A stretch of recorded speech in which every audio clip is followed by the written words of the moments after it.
नमस्कार,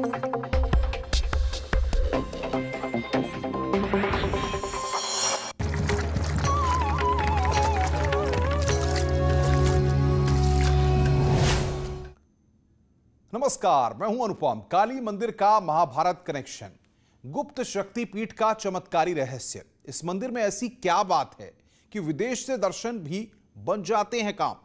आज इस रहस्य को हम समझेंगे और बताएंगे लोग क्यों कहते हैं कि वहां पर बसा माता का धाम।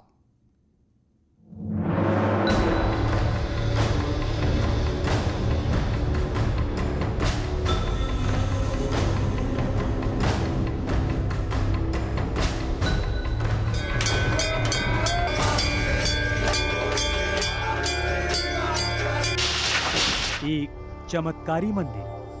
अगर पौराणिक आख्यान, जनश्रुतियाँ और पुरातात्विक अभिलेखों को शामिल किया जाए तो महाभारत के बहुत सारे सूत्र यहाँ पर मिल सकते हैं। यहाँ रहती हैं मुरादें पूरी करने वाली माता।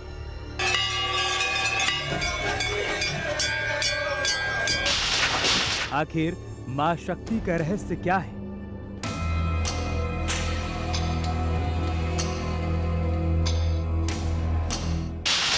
महाभारत काल की पहेली अब तक नहीं सुलझी। जीवित पात्र अभी भी यहाँ पर आता है और मंदिर के द्वार खुलने से पहले ही यहाँ पर पूजा हो जाती है इस मंदिर में।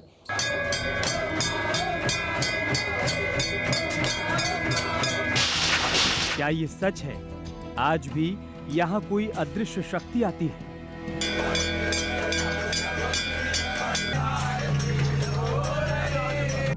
मां काली को पहला फूल यहाँ कौन चढ़ाता है?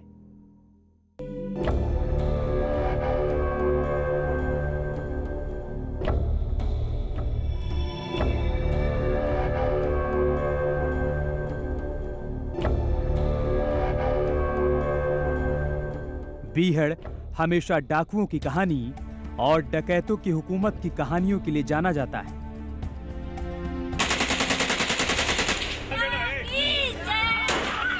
दशकों तक यहाँ चलती बंदूकों की गूंज ही लोगों के कानों तक पहुंचती रही है। दस्यु सुंदरियों की कहानियां भी लोग सुनते आ रहे हैं। लेकिन आज हम आपको एक ऐसे मंदिर में लेकर आए हैं जिसके बारे में कहा जाता है कि अगर इंसान दुनिया के किसी भी कोने से मां को याद कर ले तो उसकी मनोकामना पूरी हो जाती है। आप अपनी कोई भी मनोकामना पूरी साल में कहीं भी हो, पूरे विश्व में कहीं भी आप हो, आप अपनी मनोकामना मांग लीजिएगा तो आपकी मनोकामना वहीं से पूरी हो जाएगी। बस नवरात्रि में आप अपना झंडा यहाँ पर चढ़ा दीजिएगा। कहते हैं कि महाभारत काल में भी मां लोगों की मन्नतें पूरी करती थी और आज भी अपनी मनोकामनाएं पूरी करने भक्त यहाँ पर आते हैं। लेकिन सवाल यह है कि आखिर ये मंदिर कितना पुराना है और क्यों इसे सिद्धपीठ कहा जाता है। आज इस मंदिर के रहस्य को समझेंगे, तो बने रहिए न्यूज़ 18 के साथ। तो बस चंद सेकंड में हम आपको मंदिर के रहस्य को बताने वाले हैं। आज हम आपको काली के उस मंदिर में लेकर चलेंगे इसके बारे में कई चमत्कार की कहानियां सुनाई जाती हैं और हो सकता है आपने सुनी भी हो। इसे लोग काली बाह या काली वाहन मंदिर के नाम से भी जानते हैं। महाभारत काल के इस मंदिर में कभी डाकू मन्नत मांगने आते थे और आज दुनिया के कोने कोने से श्रद्धालु मां के शरण में आते हैं।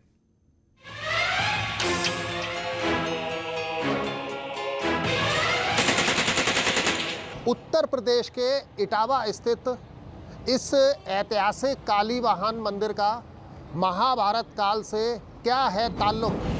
इटावा शहर से 5 किलोमीटर दूर काली बाह मंदिर।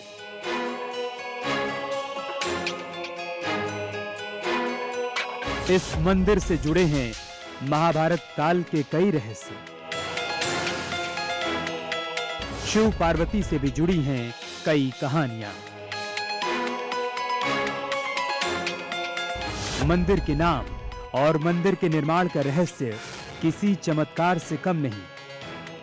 इन्हीं चमत्कारों और रहस्यों को समझने न्यूज़ 18 संवाददाता दिनेश शाक्य मंदिर की ओर चल पड़े।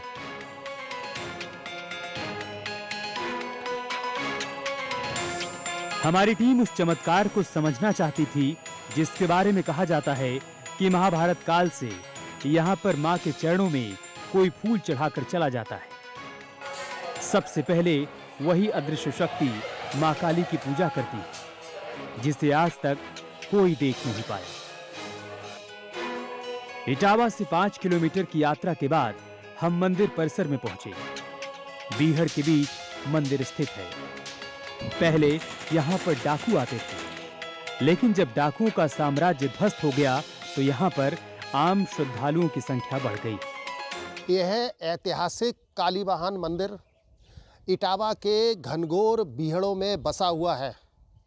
यहाँ पर स्पष्ट तौर पर ये देखा जा सकता है कि जिस तरीके का बीहड़ मंदिर के ठीक पीछे है, वो कहीं ना कहीं लोगों को डराने वाला जरूर लग रहा है, लेकिन उसके बावजूद भी श्रद्धा और आस्था के चलते यहाँ पर बड़ी तादाद में लोगों के आने का सिलसिला बदस्तूर जारी रहता है। नवरात्रों में यहाँ पर बड़ी संख्या में श्रद्धालु पहुँचते हैं। मेले जैसा दृश्य होता है। कहते हैं कि नवरात्र में विदेश से भी लोग माँ के दर्शन करने के लिए आते हैं। यहाँ तक कि बीहड़ पर आधारित फिल्मों की शूटिंग भी इस मंदिर के आसपास होती है और बड़े-बड़े फिल्मकार यहाँ आते रहे हैं। जिन फिल्मों की शूटिंग यहाँ पर हुई है, उनको प्रदर्शन के बाद में खासी कामयाबी भी मिली है। इसीलिए इस मंदिर की महत्ता समझी जाती है। कहानियां तो ये भी सुनाई जाती हैं कि जब डाकुओं पर संकट आता था, जब दस्यु सुंदरियां मुश्किल में होती थीं, तो अपनी मन्नतें पूरी करने के लिए, कानून के हाथ से बचने के लिए माँ के दरबार में आते थे और मुरादें पूरी होने पर यहाँ पर झंडा चढ़ाते थे। जो झंडे और घंटे यहाँ पर चढ़ाए जाते रहे हैं, झंडे और घंटे चढ़ने के बाद में जब यहाँ पर देखा गया, तब उस पे जो नाम उल्लेखित रहे हैं, उससे यह पता चला है कि अमुक डाकू यहाँ पर घंटा या फिर झंडा यहाँ चढ़ा करके चला गया है। अपने कामयाबी के लिए यहाँ मान सिंह ने घंटा चढ़ाया था और मलखान सिंह ने घंटा चढ़ाया था। पुलिस को बाद में पता चलता था तो पुलिस बाद में उतार ले जाती थी। फक्कड़ भी इस मंदिर पर आ चुके हैं और कई दस्यु आ चुके हैं। पपोला है, अन्य काफ़ी गैंग है। मेन गैंग तो ये थे बड़े, वो आ चुके हैं और घंटे चढ़ा चुके हैं। चंबल में अब डाकुओं का आतंक कम हो गया है, लेकिन मां के प्रति उनकी श्रद्धा की कहानियां आज भी सुनाई जाती हैं। लेकिन सबसे रहस्यमय कहानी मंदिर में पहली पूजा को लेकर है। जब हमने जानकारों से बात की तो पता चला कि मां कालीवाहन मंदिर में पहली पूजा अश्वत्थामा करते हैं। उसके बाद ही आम श्रद्धालु मां के दर्शन कर पाते हैं। अगर पौराणिक आख्यान, जनश्रुतियाँ और पुरातात्विक अभिलेखों को शामिल किया जाए तो महाभारत के बहुत सारे सूत्र यहाँ पर मिल सकते हैं। न केवल इतना, बल्कि यहाँ पर एक मान्यता और भी है कि अश्वत्थामा जो महाभारत का एक जीवित पात्र अभी भी यहाँ पर आता है और मंदिर के द्वार खुलने से पहले ही यहाँ पर पूजा हो जाती है इस मंदिर में। ये अपने आप में एक जनश्रुति है और लोग आते हैं, बहुत से लोग इसके चश्मदीद गवाह हैं कि यहाँ पर पहले से पूजा हुई मिलती है।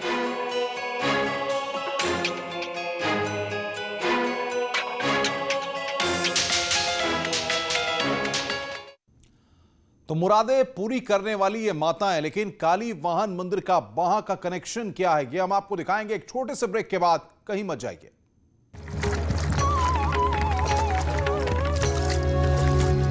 उपलब्ध है टाटा स्काई के।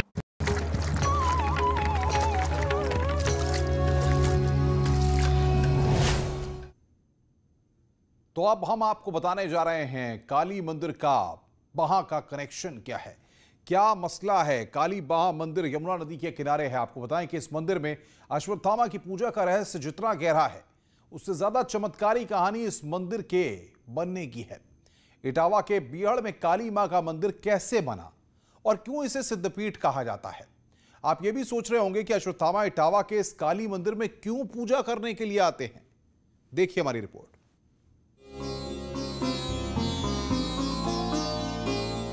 लोगों की जुबां पर इस मंदिर को लेकर कई कहानियां हैं।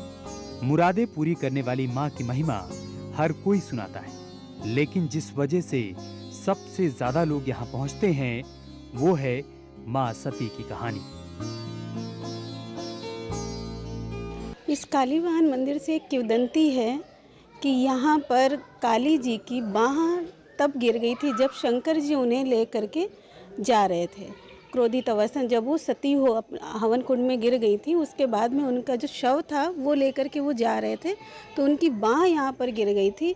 इस वजह से इसको सिद्धपीठ के रूप में माना जाता है और इसी वजह से हम लोगों की श्रद्धा है कि तब ये काली बाँह था, अब इसका नाम बदल के काली वाहन कर दिया गया है और हम सब उसी रूप को यहाँ पर पूजने के लिए। आखिर मां सती की बाँह इटावा की यमुना के किनारे कैसे गिरी, ये भी एक रहस्यमय कहानी है। भगवान शिव की कहानियों पर बने सीरियल में अक्सर इस कहानी को दिखाया जाता है और जनश्रुतियों में जिक्र है कि एक बार देवलोक में ब्रह्मा ने धर्म सभा का आयोजन किया था।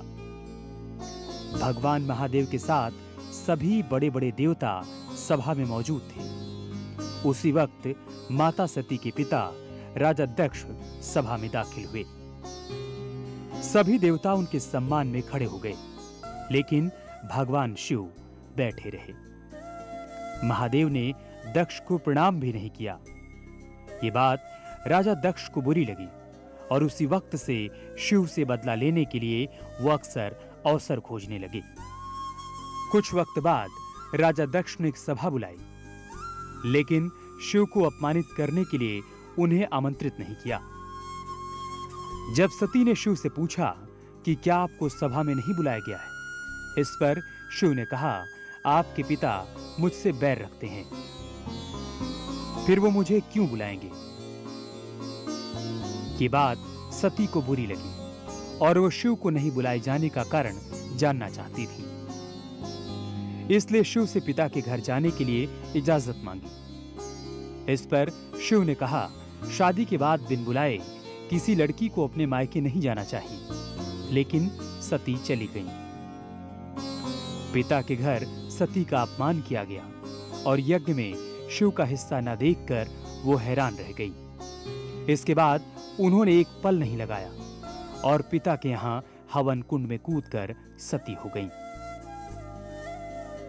लेकिन जनश्रुतियों की अगर बात करें तो जनश्रुतियों के अनुसार पौराणिक आख्यानों में उल्लेख है कि जब शंकर जी अपनी ससुराल में नहीं बुलाए जाते हैं और उस समय पर माँ सती क्रोधित होती हैं और वो अपना आत्मदाह एक यज्ञ में कर लेती हैं, हवन कुंड में कर लेती हैं, तो शंकर जी को पता चलता है, शंकर जी आते हैं और वो सती को अपनी बाहों में उठाकर दक्ष के दरबार से चले गए। कहते हैं कि उस वक्त पूरा ब्रह्मांड डर गया था। शिव किसी भी स्थिति में सती से दूर नहीं होना चाहते थे। इस बात से देवता डर में थे। भयानक संकट देखकर भगवान विष्णु आगे बढ़े। वे भगवान शिव की बेसुधी में अपने चक्र से सती के एक एक अंग को काट काट कर गिराने लगे। धरती पर 51 स्थानों में सती के अंग कट कट कर गिरे। जहां जहां सती के अंग गिरे, आज के दिन में वहां पर मां सती के कई रूपों की पूजा की जाती है। अंग जो भी गिरा भूमि पर जिस जगह, अंग जो भी गिरा भूमि पर जिस जगह, उस जगह शिव प्रिया की समाधि। तो आपने देखा काली बाँह मंदिर का महाभारत कनेक्शन, किस तरीके से कड़ियां जुड़ती हैं और उस वक्त की बातें आज भी श्रद्धालुओं के जहन में हैं। हमारी इस खास पेशकश में फिलहाल इतना ही। नमस्कार।